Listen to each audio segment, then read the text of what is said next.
প্রিয় দর্শক, বাংলাদেশ ওয়েদার আপডেটে সকলকে স্বাগত জানাই। আজ 6 সেপ্টেম্বর 2024। এই মুহূর্তের আবহাওয়ার পরিস্থিতি এবং আগামী কয়েকদিন আবহাওয়া এবং টাইফুন ইয়াগির কি অবস্থা থাকতে পারে, কোন দিকে যাবে, বাংলাদেশের উপরে কিরকম প্রভাব বিস্তার করবে, কারণ এর একটি যে অবশিষ্টাংশ সেটি কিন্তু দেশের দিকে এগিয়ে আসবে বলে মনে হচ্ছে। তো বিস্তারিত জানানো হবে এই সব বিষয় ভিডিওটির মাধ্যমে, তাই না টেনে শেষ পর্যন্ত দেখতে থাকুন। আবহাওয়া দপ্তরের লেটেস্ট যে নোটিশ, সেখান থেকে যে বুলেটিন পাবলিশ করেছে, সেখান থেকে জানা যাচ্ছে বঙ্গোপসাগর এবং তার আশেপাশে উত্তর পশ্চিম বঙ্গোপসাগর এলাকায় একটি কিন্তু শক্তিশালী লঘুচাপ সৃষ্টি হয়েছে। আগের যে ভিডিওগুলি ছিল সেখানে আমরা জানিয়েছি যে লঘুচাপটি সৃষ্টি হওয়ার মতো পরিস্থিতি তৈরি হয়েছে বঙ্গোপসাগরে একটি, এবং এই লঘুচাপের কারণে আগামী কয়েকদিন উপকূলবর্তী এলাকায় কিন্তু ঝোড়ো হাওয়া বয়ে যেতে পারে, এবং এই লঘুচাপটি আগামী কয়েকদিনের মধ্যে যে টাইফুন ইয়াগির যে অবশিষ্টাংশ স্থলভাগে আঘাত করার পর যে অবশিষ্টাংশ বাংলাদেশের দিকে এগিয়ে আসবে তার সঙ্গে কিন্তু যুক্ত হবে, এবং আগামী কয়েকদিন মোটামুটি 9 তারিখ থেকে 12 তারিখ পর্যন্ত বৃষ্টিপাতের যে সম্ভাবনা সেটি কিন্তু সারা দেশ জুড়ে আবারও বৃদ্ধি পাচ্ছে এবং মারাত্মকভাবে বৃদ্ধি পাচ্ছে বলে মনে হচ্ছে। এই মুহূর্তে মৌসুমি বায়ুর অক্ষের বর্ধিতাংশ রাজস্থান, উত্তরপ্রদেশ, বিহার, পশ্চিমবঙ্গ এবং বাংলাদেশের উত্তরাঞ্চল হয়ে আসাম পর্যন্ত বিস্তৃত রয়েছে। তবে এই মুহূর্তে আজ এবং আগামীকাল বাংলাদেশের ওপর মৌসুমি বায়ুর যে প্রভাব সেটি কম থাকবে এবং বৃষ্টিপাতের যে পরিমাণ সেটি কম থাকবে। মোটামুটি রৌদ্রোজ্জ্বল আবহাওয়া সারা দেশ জুড়ে বিরাজমান থাকবে আগামী 48 ঘন্টা। তবে তার পরবর্তী সময়ে এই নিম্নচাপ এবং যে টাইফুন যেটি আসছে তার কারণে যৌথ যে আঘাত, এই দুই নিম্নচাপ এবং টাইফুনের, তার ফলে কিন্তু আবহাওয়া আবারও নতুন করে খারাপ হতে যাচ্ছে। উত্তর বঙ্গোপসাগরে এই মৌসুমি বায়ু এই মুহূর্তে মাঝারি অবস্থায় সক্রিয় রয়েছে। মৌসুমি বায়ুর যে সক্রিয়তা, কম সক্রিয়তা থাকলেও বৃষ্টিপাত কিন্তু কিছুটা হবে। রংপুর, ময়মনসিংহ, সিলেট বিভাগের কিছু কিছু জায়গায় আজ সারাদিনে কিছুটা হালকা মাঝারি বৃষ্টিপাত হওয়ার সম্ভাবনা রয়েছে। কোনো কোনো জায়গায় মাঝারি ধরনের ভারী বর্ষণ বিক্ষিপ্তভাবে হতে পারে। রাজশাহী, ঢাকা, খুলনা, বরিশাল, চট্টগ্রাম বিভাগগুলিতে অস্থায়ীভাবে দমকা হাওয়া সহ হালকা থেকে মাঝারি ধরনের বৃষ্টি, বজ্রসহ বৃষ্টি, মূলত ঝিরিঝিরি বৃষ্টি হওয়ার সম্ভাবনা থাকছে। তাপমাত্রা সামান্য বৃদ্ধি পাওয়ার সম্ভাবনা থাকছে আজ সারাদিনে। আগামীকাল যে অবস্থা থাকছে, আগামীকাল 7 তারিখেও একই রকম পরিস্থিতি থাকবে। চট্টগ্রাম ও সিলেট বিভাগের অনেক জায়গাতেই বৃষ্টিপাত হওয়ার সম্ভাবনা রয়েছে। চট্টগ্রাম ও সিলেট বিভাগের কোনো কোনো জায়গায় মাঝারি ধরনের ভারী থেকে ভারী বর্ষণ হওয়ার সম্ভাবনা রয়েছে আগামীকালও। ময়মনসিংহ, বরিশাল বিভাগের কিছু কিছু জায়গায় এবং রংপুর, রাজশাহী ও খুলনা বিভাগের দু এক জায়গায় অস্থায়ীভাবে দমকা হাওয়া সহ হালকা থেকে মাঝারি ধরনের বৃষ্টি, বজ্রসহ বৃষ্টি হতে পারে। এছাড়াও জানা যাচ্ছে আগামী পরশুদিন অর্থাৎ 8 তারিখেও একই রকম পরিস্থিতি থাকবে। মাঝারি ধরনের ভারী বর্ষণ হতে পারে রংপুর, রাজশাহী, ময়মনসিংহ ও সিলেট বিভাগের কিছু কিছু জায়গায়।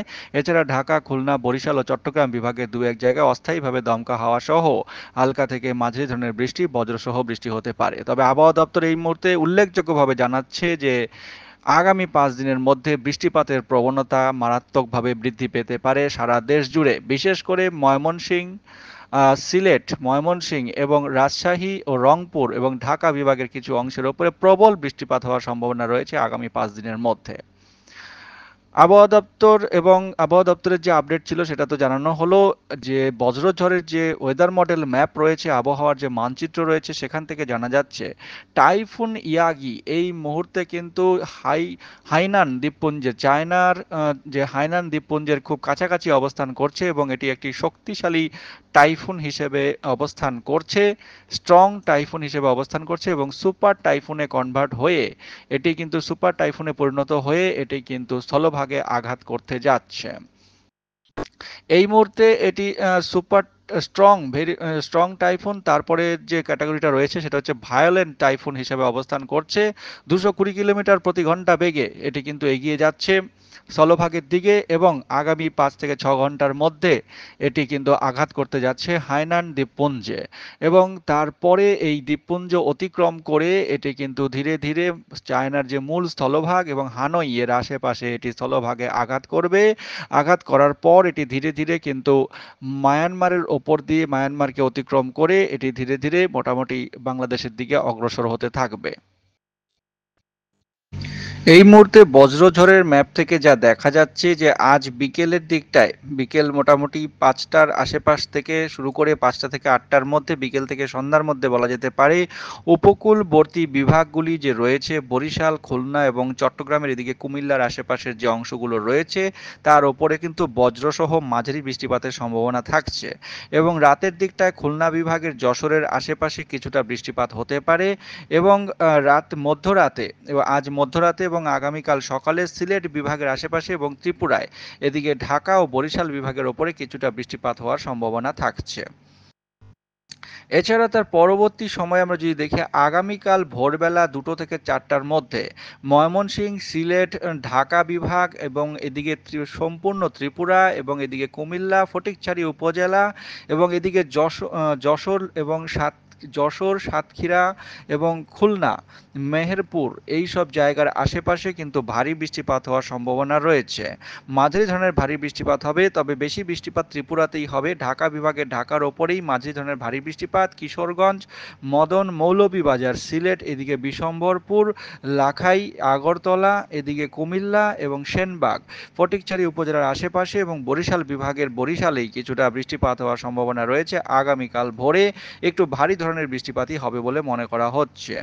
তার পরবর্তী সময়ে অর্থাৎ আগামীকাল সকালের যে ভোর থেকে সকালের মধ্যে সে সম্পূর্ণ সিলেট বিভাগ জুড়ে কিন্তু বৃষ্টিপাত চলবে এবং নিম্নচাপটি ধীরে ধীরে শক্তি সঞ্চয় করে ৭ তারিখের মধ্যে এটি উড়িষ্যার স্থলভাগে প্রভাব বিস্তার করা শুরু করবে এবং ৭ তারিখ বিকেলের মধ্যে বাংলাদেশের এদিকে খুলনা বিভাগ, ঢাকা বিভাগ এবং রাজশাহী বিভাগের বিস্তীর্ণ এলাকার উপরে বৃষ্টিপাত ঘটাবে। তার পরবর্তী সময়ে ৮ তারিখেও মোটামুটি বৃষ্টিপাত কিন্তু থাকছে। ৮ তারিখেও ভারী ধরনের বৃষ্টিপাত হওয়ার সম্ভাবনা রয়েছে, বিশেষ করে এদিকে রংপুর বিভাগ এবং এদিকটা সিলেট বিভাগে ৮ তারিখে ভারী বৃষ্টিপাত হওয়ার সম্ভাবনা রয়েছে। এবং ৮ তারিখে মধ্যরাতে মোটামুটি রংপুর, এদিকে ময়মনসিংহ বিভাগের কিছু জায়গায় ভারী বৃষ্টিপাত হতে পারে এই নিম্নচাপের কারণে। ৮ তারিখে মোটামুটি সকালের দিকটা যদি দেখা যায়, তাহলে ৮ তারিখে টাইফুন ইয়াগি কিন্তু তার যে স্থলভাগে আঘাত করার প্রক্রিয়া সেটি কিন্তু সম্পন্ন করে ফেলবে এবং স্থলভাগ থেকে এটি ৮ তারিখের মধ্যে ধীরে ধীরে অগ্রসর হয়ে প্রায় উত্তর পূর্ব ভারতের কাছাকাছি চলে আসবে এবং সেই সময়ে এই যে বর্তমানে যে বঙ্গোপসাগরে নিম্নচাপটি তৈরি হয়েছে তার সঙ্গে এই টাইফুনটি কিন্তু আগামী ১০ তারিখে সম্পূর্ণভাবে মিশে যাবে এবং মিশে গিয়ে এর শক্তি মোটামুটি একটা জোরালো শক্তিশালী একটি নিম্নচাপে রূপান্তরিত হবে এবং এই নিম্নচাপের কারণে সিলেট বিভাগ, ময়মনসিংহ বিভাগ, রাজশাহী বিভাগ এবং এই দিকটায় চট্টগ্রাম, খুলনা, বরিশাল বেশিরভাগ বিভাগের ওপরেই কিন্তু ভারী থেকে ভারী বৃষ্টিপাত হওয়ার সম্ভাবনা রয়েছে।